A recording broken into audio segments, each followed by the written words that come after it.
This is the theme of setback and misery, Annie's identity issues, select frames. So we have Annie returning in the car back to the house. And I wanted to take a good screenshot of Annie in this car and her thinking. And remember, when we see Annie in a car before, at the beginning, well, I'll say at the beginning of the movie, she's driving the opposite direction of the sheriff who has just sort of observed what could be the scene of the crash, right? And we see a different look on Annie's face when she is doing this. It's almost maybe smug, like I know something that you don't know, that I actually know for a fact that Paul crashed his car and I was the one who rescued him, and actually he's at my house and you don't know that. Hoarding knowledge. But when you see her in this car now driving, she seems a little distressed. And what comes to mind regarding Annie, taking into account everything, every event, every scene development, dialogue leading up to this, I think Annie has an identity crisis. Sometimes you can start something, uh, rather whether you have the best intentions or not, but you have started something, you started some goal. I'm going to rescue him and bring him back to my house and nurse him to health, nurse him back to recovery. And you don't always understand what that goal entails because you just envision you being the one to save his life. But she didn't realize also the pressure, the burden of it all. Because when she yells at him about the paper, like I said, she's talking from some sort of past event in her life.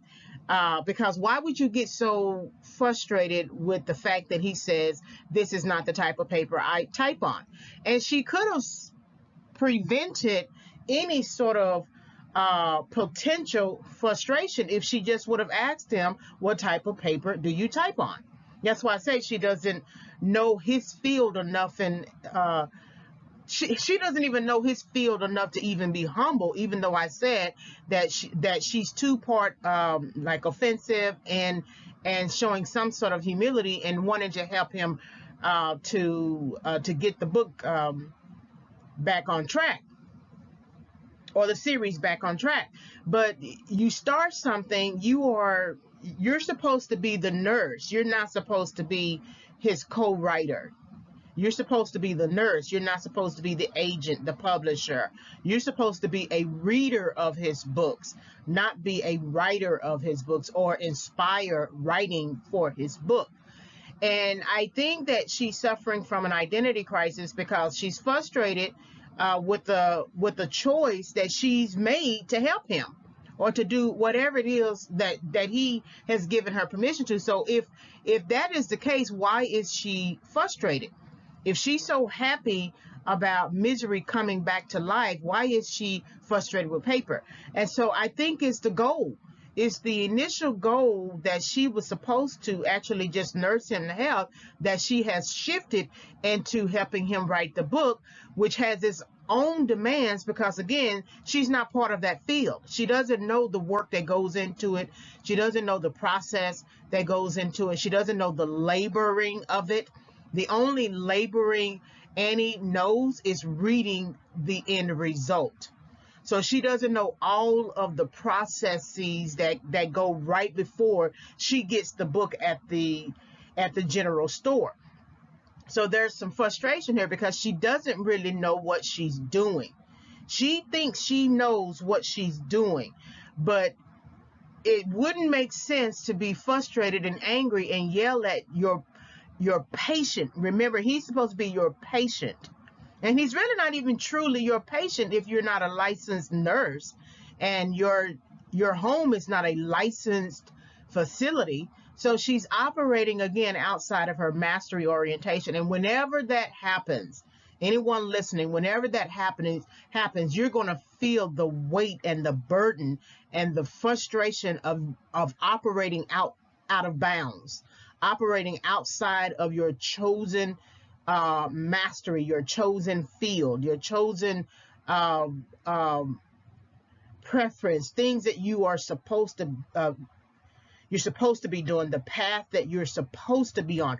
That's why on some level, when Paul is forced to bring Misery Chastain back to life, even though he says these are not the ordinary way things are written, it's not hard for him to write, however, because it is his path.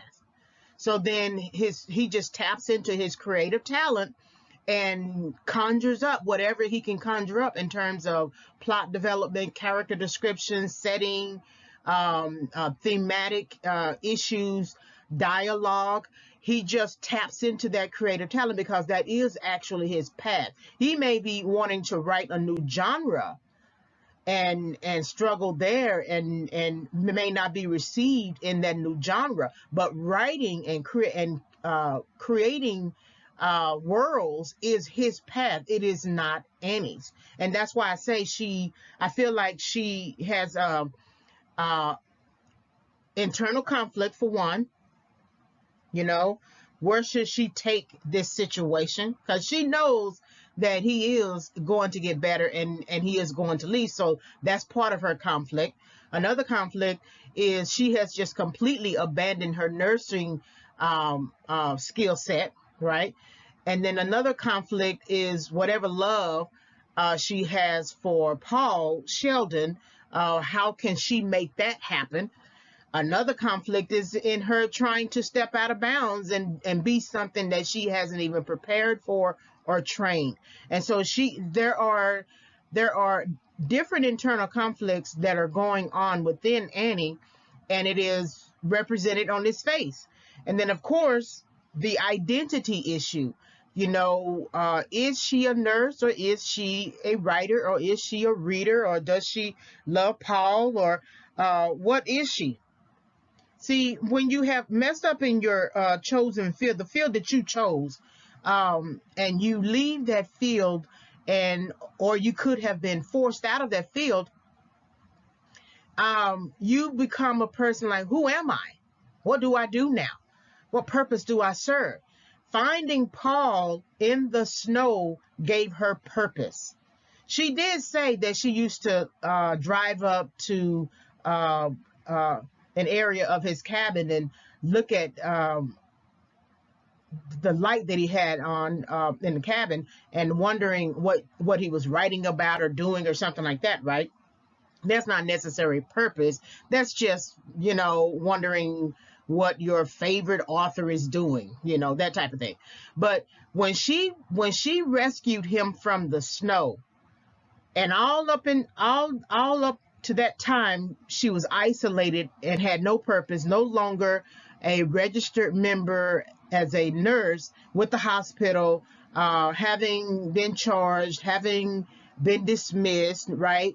And you don't know who you are after you leave your chosen profession. You have no idea what you're going to become. And so finding him in the snow and rescuing him gave her purpose. It gave her purpose. It sort of, it allowed her to reclaim an identity, and that is of nurse. And so then she does, it clicks in for her what she's supposed to do in terms of executing her skill set. It's her skill set of nurse, repairing his legs, giving him pills, feeding him, washing, cleaning, things like that or whatever. That's the skill set, right? And but then it shifts when she wants to read what's inside his leather briefcase and finding that book and not agreeing with the strategy of Paul to write in a different genre and not anything Misery, because she was hoping that was Misery Chastain, the Misery series.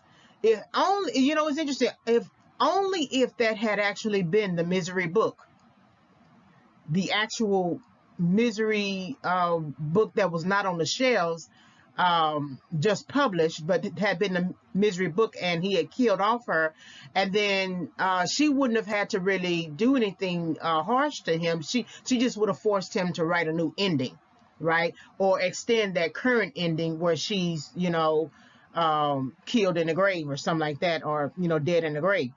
And so then he wouldn't have really had to write a whole new book. Okay. And so I think she's suffering from identity issues. And so all of this is coming to a head, all of the decisions, not only from her back, remember the screenshot of her back, all of those past historical decisions, the decisions that she has made to go a different route other than nursing him back to recovery. She has completely changed her goal. And so when you look at her, in some ways, you want to get in the car with Annie and say, wake up. You cannot keep him, Annie. You can't keep him. You cannot continue to trap him in the house and no one comes looking for him. You have to let him go. And in some ways, you do have some sympathy for her. You have a little bit of empathy. When I say you want to get into the car, it's like you want to, as an audience member, you want to participate.